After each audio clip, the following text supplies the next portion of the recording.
Kulian TV.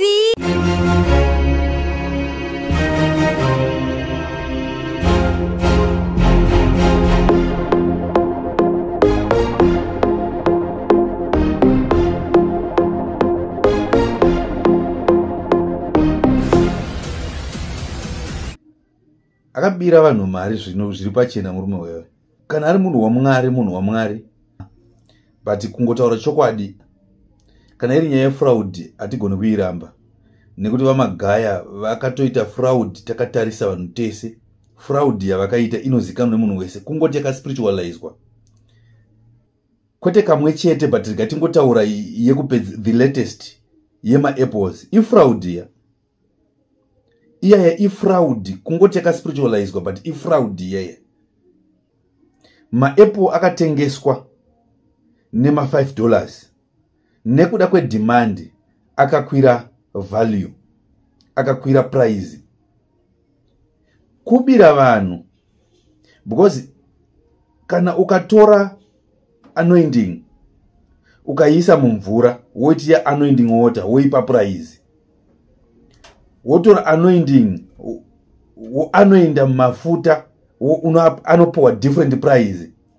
Paka anoindwa apple ropowa different price. Paka anoindwa wristband inopowa different price.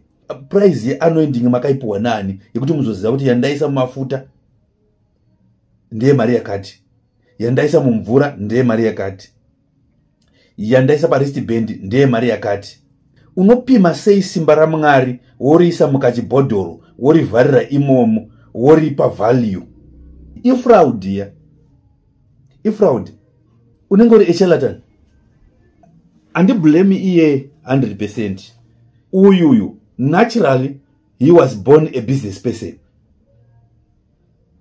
Then oenda pa a man of God achimubvunza kuti nderipi business randingaite, oenda pa munhu waMwari oti ndoita business ripi.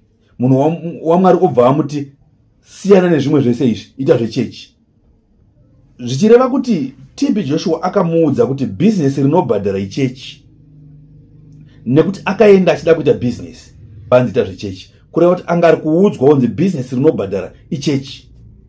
Kwaari iye chechi ibusiness. Asi kunyange zvakadaro zvese zvikuitika kuna magaya haisi nyaya yefraud yaakaita. Mubvunzo uri pakuti zvakaitwa rini? Tichazvinzwa magaya haana kumbosungirwa fraud. Fraud haana kuita nhasi. Tichazvinzwa zvedu kuti akatadzirani. Tichazvinzwa zvedu kuti chii chavaityira. Zvakangoitwa vana Chimombe, vana Mupofu. Nekuti vanga vakuthreatena kuti tichaburitsa secret nomva vabatwa.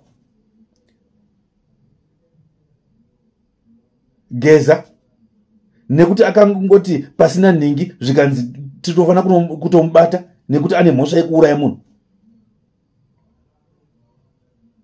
Nhasi uno magaya arimo kunyepa. Pane nyaya iripo isiri iyi yamuri kutiudza. And izvozvo muchapedzana zvenyu muchitorana muchisungana. Mwari vari kutotidaira nenzira iyoyo. Vari kuzviona kuti hatina pfuti dzekurwisa nadzo. Mashoko edu haateererwi. Constitution muri kungoita zvamunoda nayo. Izvozvo vana Timothy Chiminya vari kungosumuka vachiti toda kutochinja constitution totally. Kunenge kusina ma-elections, kunenge kusina chinonzi president anenge a-prime minister ndi Timothy Chiminya. And the president is quiet about that. Havasi kukomenda, hakuna minister ari kukomenda, hakuna politician ari kutaura, hakuna MP ari kubvunza. Kureva kuti muri kuzviziva mese, kureva kuti muri kuwirirana. Akambonza nemhosva Timothy Chiminya, agadza madzishe zvisiri izvo, azodiya zvaakanzi awanikwa aine mhosva. Sei ari free? Ndichadzokorera kutaura mashoko aya. Nyaya yeconstitution musatambe nayo. Constitution yamuri kuda kutamba nayo iyi muchazodemba kuti dai tisina kuibata zvedu. Muchamukirwa nevama musingafungiri kuti vachakumukirai. Constitution iyi muchamukira napachenyu neconstitution iyi. Ende isu tichange tichitsigira ari kuita zvido zvevanhu.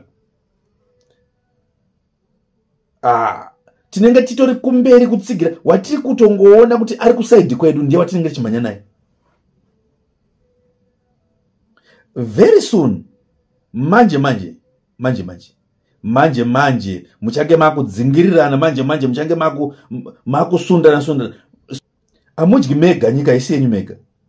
Kulien TV, Team VAT.